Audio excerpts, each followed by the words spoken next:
एक गांव में एक बड़ा सेठ रहता था। सेठ बहुत पैसे वाला था। आसपास के कोई गांव में उसका बड़ा नाम था। लेकिन इस सेठ को अपने पैसों का, अपने रुतबे का और अपने नाम का बड़ा ही घमंड था। वह अपने नाम को बनाए रखने के लिए बहुत ज़्यादा सोचता था और बिना किसी के भावनाओं की कद्र किए बिना सब करता था जो उसे लगता था कि करना चाहिए। सेठ को कोई सालों बाद संतान प्राप्ति हुई थी।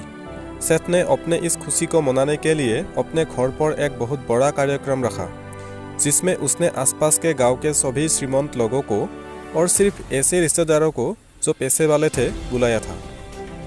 पास के ही गांव में सेठ की खुद की सगी बहन भी रहती थी।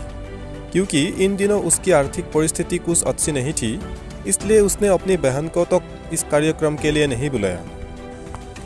सेठ ने जिस कार्यक्रम का आयोजन किया था वह इतना भव्य था और इसके अलावा इसमें इतने प्रसिद्ध और श्रीमंत लोग आने वाले थे कि इस कार्यक्रम की चर्चाएं हर गांव में होने लगी। इस खबर उस सेठ की बहन तक भी पहुंच गई। बहन को यह जानकर बहुत ज़्यादा खुश हुई कि इतने सालों बाद उसके भाई को आखिरकार संतान सुख प्राप्त हुआ। बहन ने सोचा कि भाई गलती से उसे इस बारे में बताना भूल गया होगा और अपनों को भला कोई न्योता देता है। भोली बहन ने अपने भाई के यहाँ उस कार्यक्रम में जाने की तैयारियां शुरू कर दी। जिस दिन वह कार्यक्रम था उस दिन बहन सुबह सुबह ही अपने भाई के घर जाने के लिए निकल पड़ी। रास्ते में अपने पुराने कपड़े देख उसे ख्याल आया कि अगर किसी और के घर जाना होता तो मैं ऐसे कपड़ों में जाने की सोचती भी नहीं, लेकिन मैं तो मेरे अपने घर, मेरे मायके जा रही हूँ। वहाँ मुझे ये सब सोचने की कोई ज़रूरत नहीं। जैसे ही वो अपने मायके पहुँची, वहाँ का भव्य आयोजन देखकर वो बहुत खुश हो गई और उसे अपने भाई पर बहुत गर्व हुआ। वहाँ पर वह जल्दी से जल्दी अपने भाई को मिलकर उसकी खुशी में शामिल होना चाहती थी। वह तुरंत सीढ़ियाँ छोड़कर घर के अंदर प्रवेश कर गई।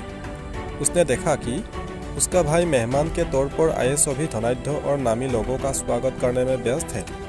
बहन जैसे ही अपने भाई की तरफ उससे मिलने के लिए बढ़ी, उसके भाई की नज़रें उस पर पड़ गई और अपनी बहन को ऐसे पुराने कपड़ों में देखकर भाई ने उससे मिलना तो दूर बल्कि तुरंत बहाना बनाकर वहाँ से निकल गया। बहन ने सोचा, इतने लोगों में बेचारा अकेला भाई क्या क्या करे, ज़रूर उसे कुछ काम याद आया होगा, इसलिए वहाँ से चला गया होगा। बहन बाद में अपनी भाभी से मिलने गई।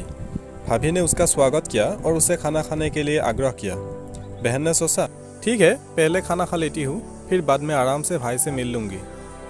बहन खाना खाने के लिए पंगत में बैठी। सेठ ने देखा कि अपने सभी धनवान मेहमानों के बीच उसकी गरीब बहन बैठी हुई है। सभी कीमती पोशाक पहने लोगों के बीच उसकी बहन जो पुराने कपड़े पहनकर बैठी थी, यह सेठ से देखा नहीं गया।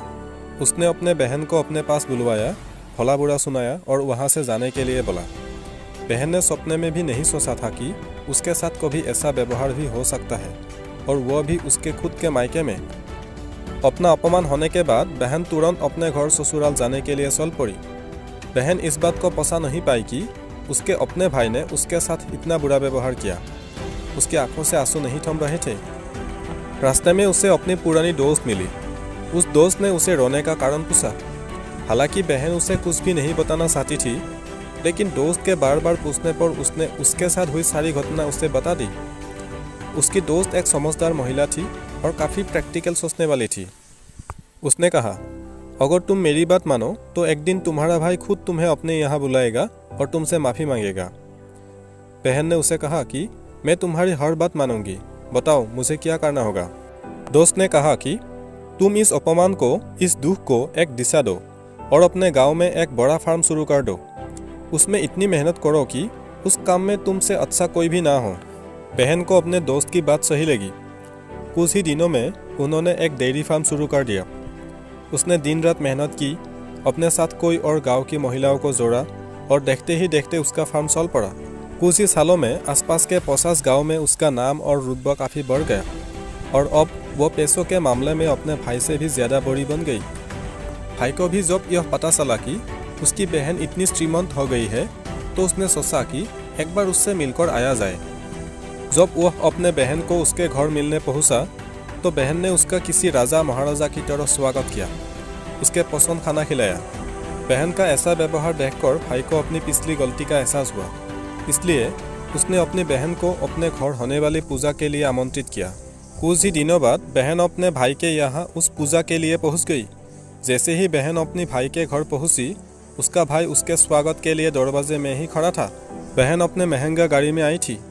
उसने बहुत कीमती गहने दागिने पहन रखे थे। बहन का ऐसा ठाठ-बाट देखकर सिर्फ भाई ही नहीं बल्कि उसका पूरा गांव दंग रह गया।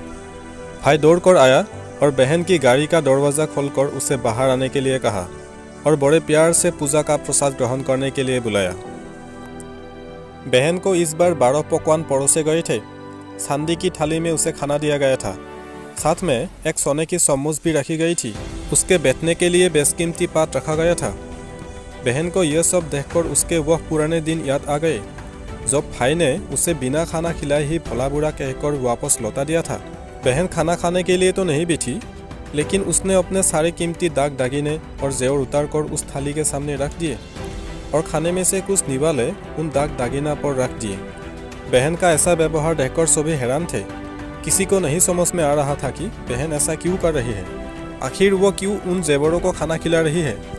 जब सभी ने उससे पूछा कि वह क्यों ऐसा कर रही है, तब बहन ने सबके सामने बताया कि आज जो उसका इतना मान सम्मान हो रहा है वह दरअसल उसका नहीं, उसके इतनी कीमती दाग दागिने और कपड़ों का हो रहा है। क्योंकि मैं तो अभी भी वही पुरानी सेठ की बहन ही हूँ। अगर कुछ बदला है तो वो मेरी परिस्थिति है, मेरे कपड़े और गहने हैं। भाई ने अपने गलती का एहसास होने पर इस बार अपनी बहन के पैर पकड़कर माफ़ी मांगी। बहन जो पहले भी अपने भाई से निस्वार्थ प्रेम करती थी, उसने अपने भाई को माफ़ कर दिया और उसे गले से लगा लिया।